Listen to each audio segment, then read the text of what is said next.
Fight Fiend Forecast. I'm Joseph, the host, and I am back a couple days late to do my UFC 294 full card reaction and recap.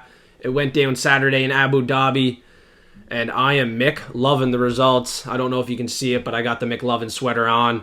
I'm very happy with my picks. I went 9-2-2. We're going to pull them up in a second, but I want to talk about the comment to win Patreon access on Discord. It was a giveaway I set up on the early prediction show. All what you had to do was comment 3 outcomes on the video with hashtag UFC Forecast to win Patreon and Discord for the rest of the year.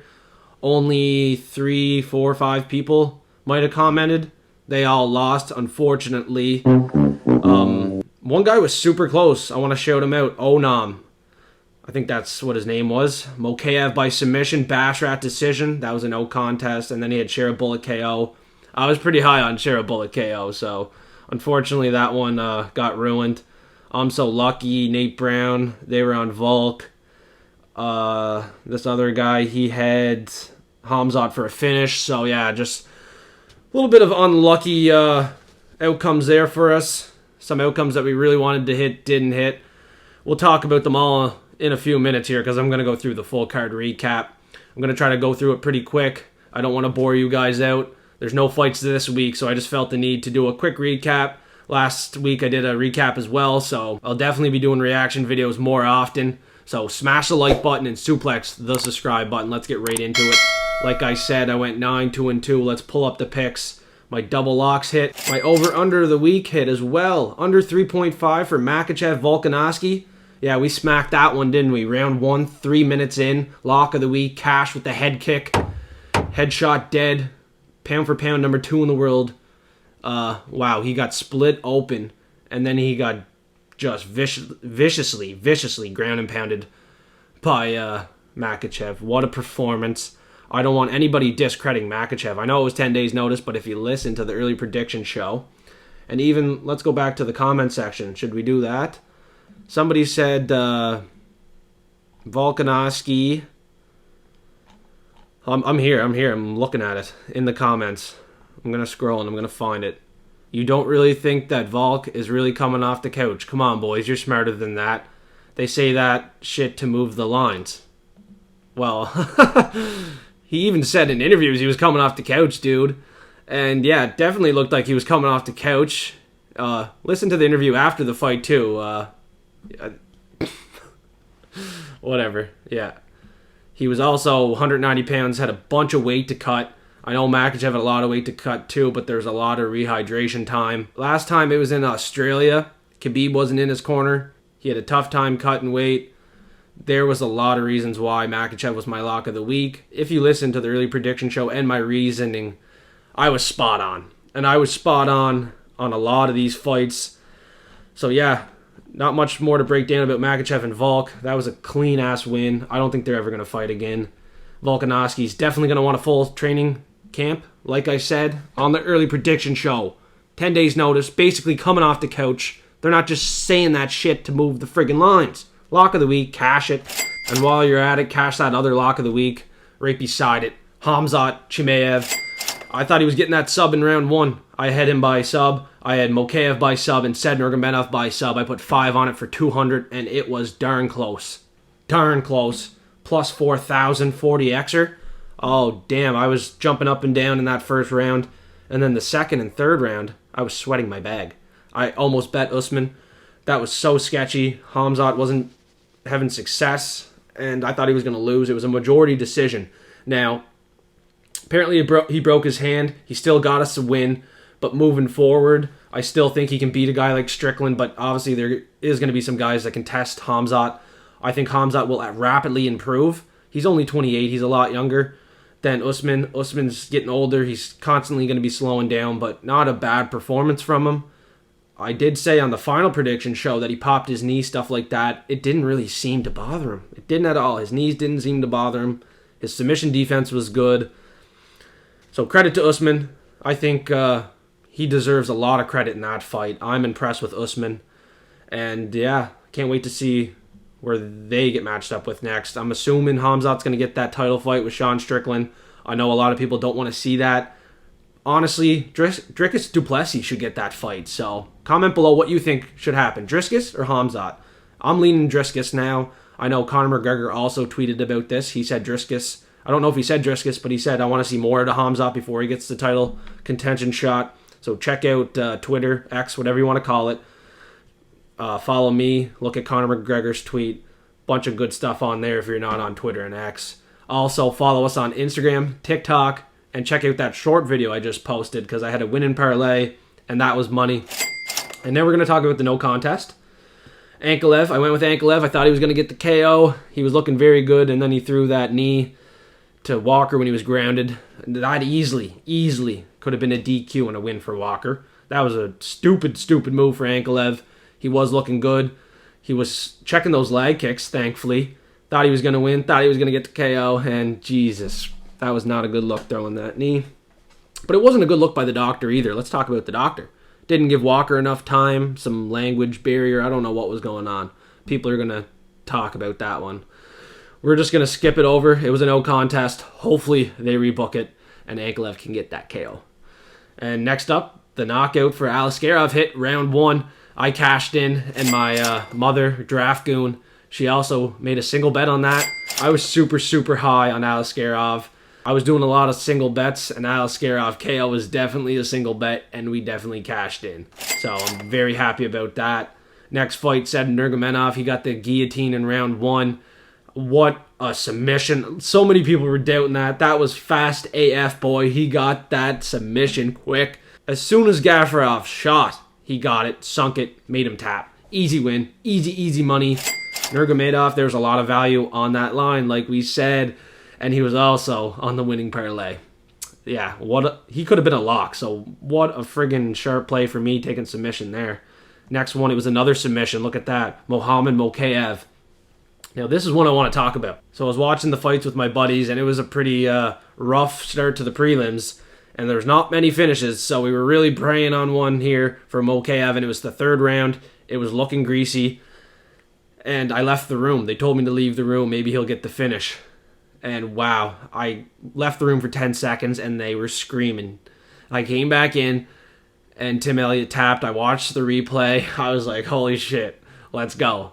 And then the next fight, obviously, Said Nurmagomedov got the sub. And like I said, I had Makhachev, Said, and Khamzat for subs. So I was just stoked. I was stoked, man. Stoked. And then I forgot to tell you this. On the final fight of the night, Makhachev versus Volkanovski, in the first round, 2 minutes in, 2 minutes, 30 seconds in, they told me to leave the room. I leave the room, Buddy throws a head kick, finishes Volk. I see the replay on that. I'm like, holy shit. So then I cashed the under 3.5 that I single bet. I cashed in on Makhachev by finish because I didn't want to risk the submission or knockout there. Yeah, what a night. The locks, very happy with them, other than, Khamzat, that was a little bit sketchy. I thought the first round, we had it for sure, and then after that, I was sweating. Not going to lie. I can't lie. So, yeah, let's keep going with the prelims. Bunch of disappointment. Trevor Peete couldn't get the KO. I couldn't believe he used his wrestling. I thought he would have tried to keep it on the feet, get the knockout, but, couldn't make it happen, unfortunately. Surprised, because he had 8 wins and 8 knockouts, 6 out of 8 in first round, so that's one everybody had Trevor Peete KO. And next up, we had that no contest with Javid Basharat and Victor Henry. And I think Victor Henry actually did get hit in the nuts, because apparently his nuts are swollen right up, and he went to the hospital. He was vomiting and puking after. Hopefully they can rebook that fight. There's a lot of bad blood there now. I know Javid did think that was a low kick. If you check out his Instagram, he's not happy. He really thinks it was a low kick. And he posted some pictures too. It's sketchy. I don't know. So I'd like to see a video replay. I did see the video replay actually. What's in my balls? No, what's in your ball? You didn't take your ball. Oh no! Come on, man. All dick and balls. Okay. My dick. And is now the doctor's going to tell him that it didn't hit his testicles. Come Very on, good man. chance he might have got clipped. But yeah, let's go on to the next one. Shoey bet of the night, and Loaf is not doing shoeys. I don't know what to tell you. Like, what the fuck's going on here, mate? He had Abu Azatar as his dog of the week, and I had Cedric Dumas, but that was a close fight. Honestly, I thought Abu Azatar was going to get his hand raised. I thought it was going to be greasy, but Dumas got her done. And, yeah, I didn't really bet it, parlay it. I wasn't confident. It was a very low confidence pick for me. And Azatar was a pretty low confidence pick for Loaf as well, even though it was his underdog of the week. It was the only one we disagreed on. We had to do a showy. But Loaf didn't do one yet. He owes me 2. Coward probably won't even do one. This is not over. And this is where we had the 2 losses. Jubilee. Mike Breeden was barking at him like a dog. And he came out there in the 3rd round, got the KO. And if you listen to the early prediction show, please do. If you want to go back and see how we did. I said Mike Breeden could get this KO. That would be a good hedge bet. And I was right. I wish I would have did it. I'll tell you what I did do, though. I put Mike Breeden in round 1, and then I put Jubilee KO. I thought it'd be one or the other, because Mike Breeden did have a couple of round 1s. That was stupid. I should have just went knockout Breeden and knockout Jubilee. I had a little bit of play money. I didn't post it for Patreon, anything like that. It was just my play money, right? Little live bet action, and it didn't work out. So, yeah, very disappointed. Jubilee got intimidated, got knocked out. I'm never betting on him again. After that fight, Mike Breeden looks to be half dog. I'll probably be looking to bet him in the future. Not going to lie. And another thing about Mike Breeden, this guy had a staph infection above his eye. He had a cut. I don't know how that passed. How the hell does a cut above your eye pass inspection? I don't know. The other staph infection, because we had 2 of them that passed inspection, Dudakova. For the past month, I had staph infection, and He had an abscess that actually popped during the fight. Now her ass is all bloody again. She had a very bad staph infection. She couldn't wrestle. I actually, my backside, my butt is completely bloodied up right now. They weren't going to see that staph infection because it was on her bum. They weren't going to look there. So, yeah, she hid that one pretty good. She even said she was hiding it from the doctors, if you listen to the post-fight interview. Pretty dirty move, because that's contagious. I think she should get penalized for sure. I don't know if they take more of her purse, overturn the win. That'd be kind of extreme, but I did tweet about it. I'm not happy about, these fighters coming in here, hiding stuff from the doctors, especially when it's contagious and a staph infection. Like, that's disgusting. Like, an abscess on your ass and it popped during the fight. And, yeah, Jin Fry would be pissed. I feel very bad for her. I wish she would have won the fight now, because it was a 29-28. I do live notes now. And this fight here, it was very close. And Dudakova got controlled on the ground. She did have some quick combos. She was good on the feet. But on the ground, she was not good. She did get controlled and taken down against Jin Fry, who I thought would fry her. There was a clash of heads at the very start of the fight. I thought it was going to be over. But, it kept going. Tough women. Sketchy fight. Close fight. The first fight of the night, Shara Magomedov. Shara Bullet. Great performance. 30-27 across the board. The takedown defense was not good. And Bruno Silva did nothing from bottom. That's likely why the judges didn't really score him, but that was kind of sketchy at the end of the fight. It looked like he was kind of gassing. He was getting taken down, kind of controlled. But yeah, his striking is really sharp. He has some heavy kicks, some very good knees, good chin. He was very busy from the bottom, so even though he was on bottom, he was very active. He was getting a lot of punches off. His crazy up kicks from bottom, those were insane. So yeah, this guy's a very good striker. He's good on the feet. Apparently he's good on his back, but we don't want to see that. Not at all. I don't like that. He was a huge favorite. He got the job done by a decision. Super high on the round 1 KO. Because, everybody thought he was going to come in here, be the real deal, find the KO shot. I know a lot of people thought it would be KO. Don't lie to yourself. So, yeah, that one sucked. It ruined a couple parlays. It is what it is. Next time we have a fighter that's debuting, maybe we just watch, see what happens. If we're very confident they'll win, let's play the money line. And like I said, playing the money line was the way to go. Fight Fiends, we're very happy with the forecast. And hopefully after a week off, we can do good in Brazil. November 4th, we're back. Jailton Almeida, Derek Lewis. Smash the like button, suplex the subscribe button. We got Discord for absolutely free, so join that. We got a bunch of great forecasters in there. Gammon Girth, he has a bunch of good plays. He's winning bets constantly. So you want to join the Discord. Get active in there as well. Just don't join it and don't do anything. Join it and be active. Give some plays. We got a couple channels in there. The locks, dogs, props, all posted in Discord early. If you want to support the forecast, though, you want some access to some bets, the cheat sheet that I've been talking about, Patreon's $5 a month exclusive early access for everything. I'm going to pull up my cheat sheet right now. Now look at this. Said Nurmagomedov, high confidence for the finish. You could have doubled your money there. Said Nurmagomedov for the sub 350. I had him in round 1, 450 as a value prop. You look at Askarov, super high confidence, round 1, KO. Like I said during the reaction recap there, you know, this guy is a serious striker. He's going to be a problem for the division. I know that was a bit of a setup fight. Not much to talk about. We need to see him against real competition, but easy fight to call. This whole card was very easy to call, in my opinion. And I need a drink, so let's pull up this parlay. Plus 250. Crushed her. Absolutely crushed her. I like it. I even had Trevor Peak on there for the money line. And next one that I want to pull up.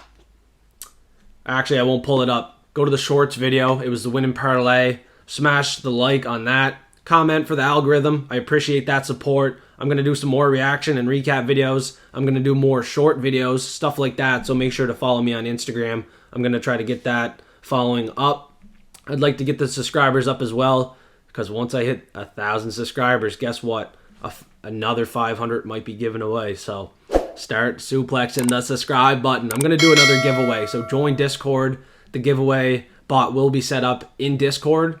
So for absolutely free, Discord is the place to be. Let's go, forecasters. We'll be back for a big card in Brazil. Jailton Almeida, Derek Lewis. I'm going to go start making content right now. Patreon and Discord are going to have stuff quite early this week. And I'm going to do some additions and fixes to my Discord and Patreon. So stay tuned for that. If you might notice some stuff. I appreciate everybody's support. Thank you for watching the Fight Fiend Forecast. We'll be back.